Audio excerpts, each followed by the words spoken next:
Light it.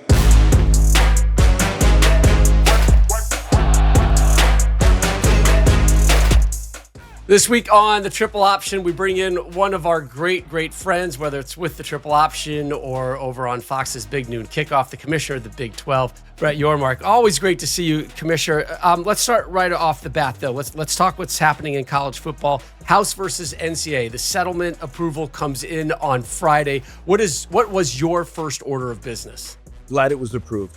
I mean, listen, we've been waiting. It's been a waiting game for us for a long time. I think I can speak on behalf of, my commissioner colleagues, but happy Judge Wilkins ultimately approved settlement.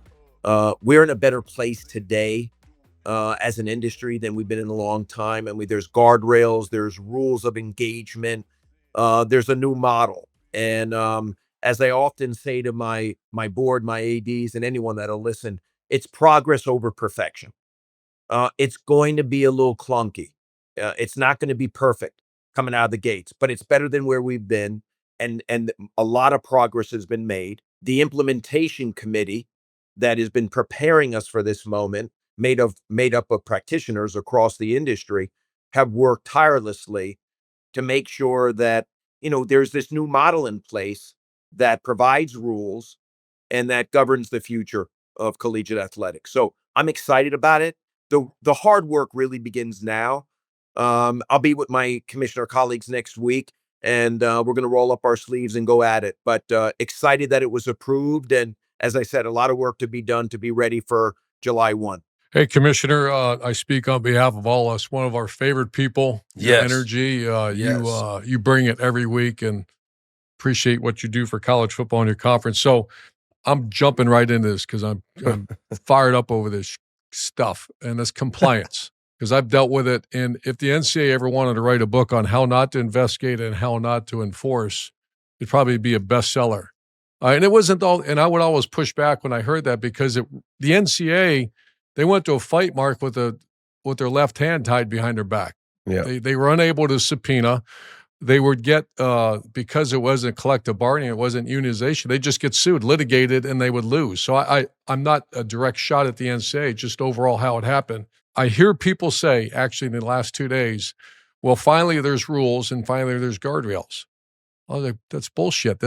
I've been doing it for 38 years. There was rules, just they were unimportant. They didn't enforce them. So James Franklin told us that there's subpoena power, there's signing paperwork that says that you will not be able to litigate the decision by the commission. And this is all going to be driven through commissioners, through the president. I'm going to ask you about, can the college football fans and people in college football, this is a big word, expect and demand compliance? Yes.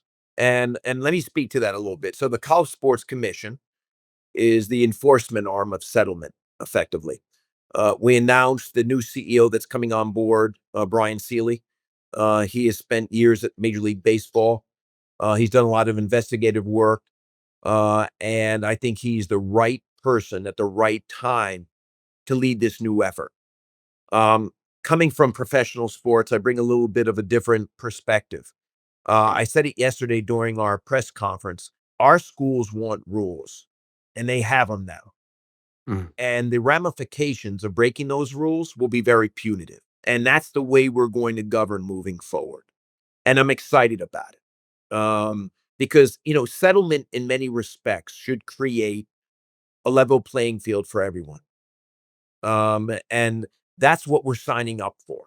So I'm excited about the future. As I said, it's not going to be perfect, a lot of progress, but we are going to enforce. And schools have asked for rules. We're giving them rules. And I think Brian Seeley coming on board as the CEO is the right guy to enforce those rules as he builds out his staff. One more question about that, and I'll hand it off to Mark here, is, do you have to sign away a waiver or saying that we will not litigate once a decision? That's how the NFL model works, is that it's all collective bargaining. So when the commissioner makes a decision, you can't say, oh, screw you, I'm going to sue you. It's over. So the problem with college, and this is what the deterioration of compliance was, I witnessed it, because there is no teeth in the NCAA. The risk reward became comical. Are people going to sign away the right to litigate? Well, you might have read yesterday because we discussed it a little bit during our press conference. There is a what we call a participation agreement in this new model that all the schools are going to have to sign, which effectively codifies the rules of settlement, that they are going to live by these rules, okay, and understand the consequences if they don't. And each school that participates in rev share is going Wow. to have to sign that participation agreement. It's over. Congrats. I wish we had that. Congratulations. Man, I hope it holds. Yeah. That's great. Brett, man, like I relate with Coach, man. We appreciate you, one of our favorite people, man. We always appreciate you being around, man. So thank you for your time again. Just want to ask you a little bit about this model, man. Like, will you be suggesting a model on how to distribute your money to your schools, and what would that look like if so? Or do you gonna let your schools operate independently? We're going to let our schools determine how they want to rev share. It's going to be a school by school decision. Obviously, the revenue generating sports are going to receive a bulk of it. Okay. Right. But it really will be up to the schools and how they distribute what we call a permissive cap up to 20.5 million in year one. And many schools have been very public already about how they're going to distribute it. One of the models out there, not to say it's right or wrong, is 75, 15, 5, and 5. 75% to football, 15% to men's basketball, 5 to women's basketball, and 5 to other Olympic sports. Mm. But there are probably going to be variations of that model, and it'll be determined by the schools themselves. Just one quick follow up to this cap. You say 20.5 in year one. Is there an anticipation to what type of growth you see in that cap each year? Like, what do you and like what would that do? What do you anticipate that being? Well, as part of settlement, there's a 4% increase every year. Okay. And then I want to say it's every 3 years we can go through a reset based on, the average amount of revenue that is being brought into the system, by the defending conferences. Okay. And it's 22.5% of Mhm. revenue. Okay. And that gets recalculated every 3 years. But it is 4% a year. Okay. Thank you. Hey, Growth. Commish, it's the last one, and I'll hand it off again. Word Manual came out yesterday in a letter to the Wolverine faithful saying they were expecting a significant budget shortfall as a result of the revenue share and the scholarships. I go back to my time of a coach, and I mean, you'd fight for training table, you'd fight for gear, you'd fight for, and I'm talking about Florida and Ohio State. I'd fight for increasing a guy's salary that I needed him. And I'm wondering, where in the hell is all this money going to come from? And can we expect schools to drop sports? I think the Wolverines are going to drop 10% of their personnel in the administrative side. Are you going to expect your conference schools, or is that going to happen everywhere now? Well, I will tell you this from a conference perspective, and I'll start with us at the Big 12. It's incumbent upon me to create more value for our member institutions. And as you guys know, I like to innovate. I want to be bold, and I want to find opportunities that create value for our membership, which ultimately means driving more revenue and distributing more revenue to our schools. So that's what I think about daily. I also think that schools are of that same and similar mindset. How do they create more value? How do they further commercialize their businesses in order to support some of these new expenses, which, of course, the big one being now rev share. But I also think they have to look at the expense side of the equation. We all have to be better operators. We're doing that here at the Big 12 conference also. There's a difference in what you need versus what you want. And I've Mm. always managed to that. You ask anyone on your staff, they want as much as you give them. But do they Right. really need that to be successful or not? And that's the question we need to ask each other. And we have to differentiate between what do you need to get the job done versus what do Right. you want? Right. And I'm not sure we thought about it in those terms previously, but we need to now. And we need to be in the value creation business. We have to do business differently. And we have to grow the pie. And while we're doing that, we also have to be mindful of expenses and what do we really need in order to be successful. Yeah. On that theme, I know you guys had dabbled with the concept of bringing in some private equity.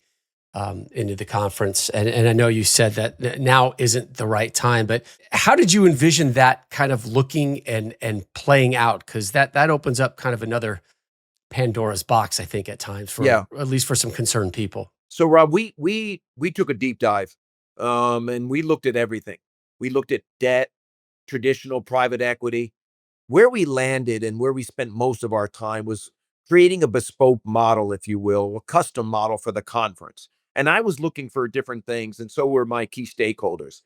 Do we bring a strategic partner in that can help us grow our revenue, that brings strategic expertise in the right areas, while also serving as a capital partner if and when we need it?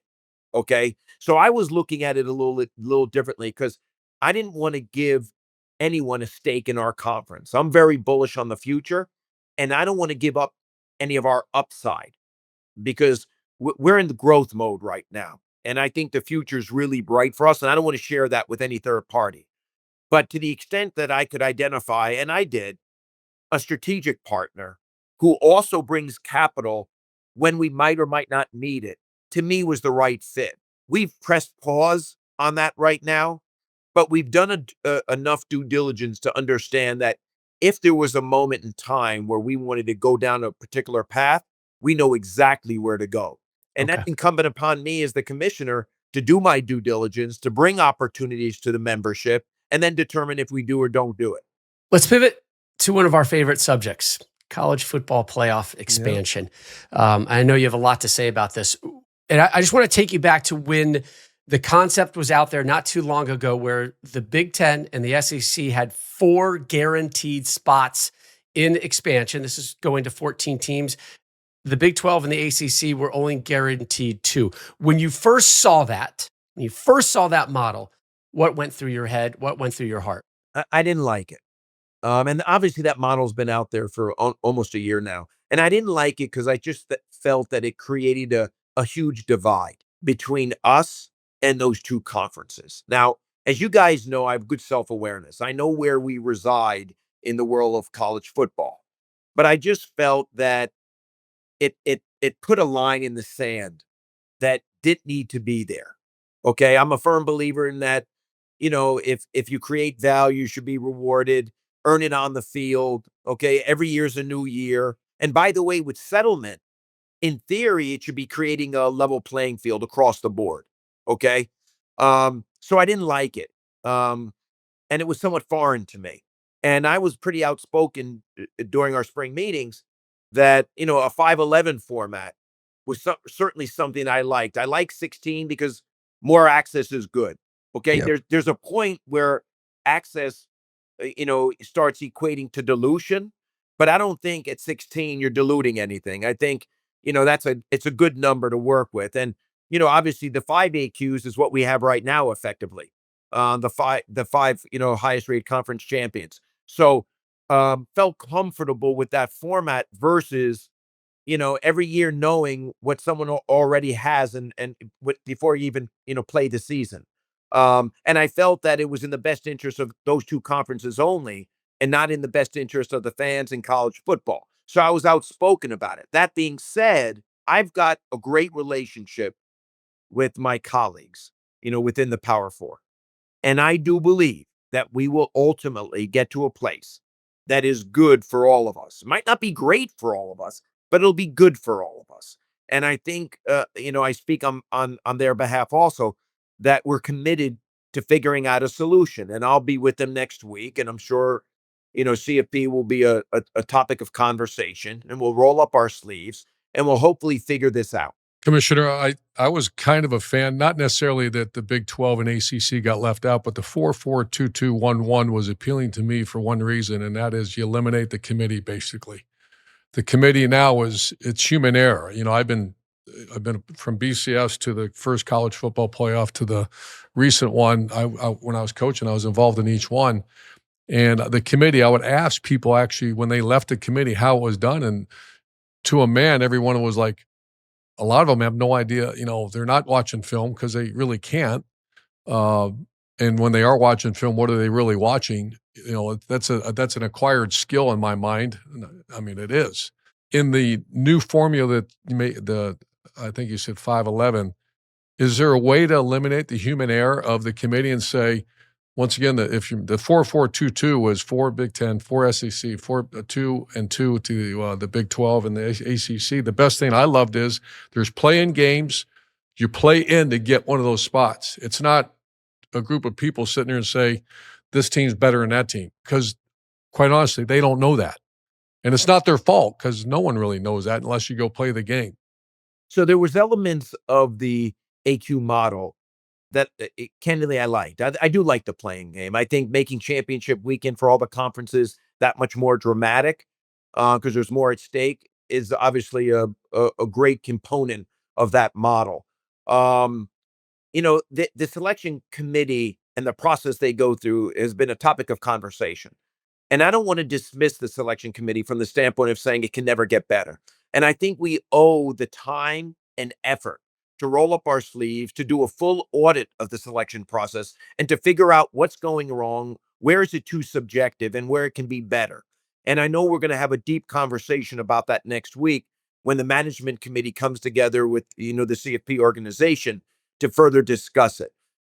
Mac Rhodes, who obviously is the new chair of the selection committee and a part of the Big 12, the AD at Baylor, is committed to making it better. And I know he's been working tirelessly. Last year was his first experience on the selection committee to figure out ways they can modify the process, and be less subjective about their decision maker, and to make sure that they're using the right data. Because you're right. I mean, some conferences are playing 8 conference games, others are playing 9. Right. I was very outspoken last year. I want to know, how is strength of schedule weighted when you think about all the different metrics? Yeah. So I've got a lot of questions. But I did go through a mock session recently. The CFP hosted that for the management committee and the commissioners. It was very eye-opening for me. There's a lot of work. There's a lot of data that's being used. Is it the right data? I don't have an answer for that. But we are going to do an audit. We are going to do a deep dive into the process, and hopefully we can land in a better place. Commissioner, at the conference level, what's the one thing that maybe the general fan is not talking about that causes you some stress at night, that is something that needs to be handled and tackled? Well, it's interesting. It's a great question. I take everything home with me. Like you guys, right? It's a 24/7 job and role, and you can never turn it off. There's a lot of the big national issues that we're dealing with, and right now, I would say the big 3 are settlement, CFP, and future governance. And future governance, meaning the role of the NCAA in this new age of collegiate athletics. Something Coach mentioned earlier. Okay, and what role do they play, and how do they get back to doing to overseeing what they do well, which is the academic and athletic experience, i.e., championships, that they put on for membership. And then there's the business of the Big 12, which is somewhat connected, but sometimes not. And there's a lot on our plate. When I first got here, we had 23 staff members. In a very short period of time, we're up to 49 now. Because ultimately, I'm in the value creation business, and that's what I'm trying to create for our membership. They need more resources, so it's something I'm thinking about every day. But in context, I mean, there's a lot going on in our space right now, and I'm sure everyone knows, but it's not just football and basketball. I mean, we sponsor 25 sports here, 15 of which are women's sports, and we think there's a lot of growth there. So there's a lot to manage and a lot to do. But I will tell you that, coming from professional sports, there's nothing like college athletics. It's a purpose-driven industry, and at the core is our student athlete. Yeah. So despite all the different things I'm handling on a daily basis, at the center of it all, is it right for the student athlete? And that's what I'm focused on. Good man. Thank Always you. good to see you, Commissioner. Always We great to appreciate see your you. time. Great We'll to see you. Hey, we'll see you week 2 in Ames, Iowa, at Iowa State. Big noon kickoff. Rob, by the way, how's your daughter? Does she love TCU? My son Your just wrapped son- up his first year at TCU. TCU. We drink the purple Kool-Aid, man. We love it. It He is loves such an it. awesome He had a great institution. year. Couldn't have enjoyed it more. He's spending time You covering. realize if you take Mark to dinner in Boca that you got to. Rob and I are not like we're listening. We're here. Well, guys, Well, you welcome to come down here anytime you like. listen, I'm going to take all of you out when I see your names. Bang. But when I'm in Boca, Mark, it's convenient. Coach always trying to rain on my parade. Why you in my compliments? Why you in on my dinners, bro? Always. We just keep it. Hey, what do they say? What did Deion say? We're keeping receipts, brother. Keep those receipts, man. Well, you didn't invite none of us to your Ireland golf trip, so what's up with that? All right. Well, All guys, right. thank you. Good point. Thank you. Commissioner Yormark, thanks so much. Enjoy your summer, man. I know you got a busy summer. Appreciate it. Thank you, guys. Light it.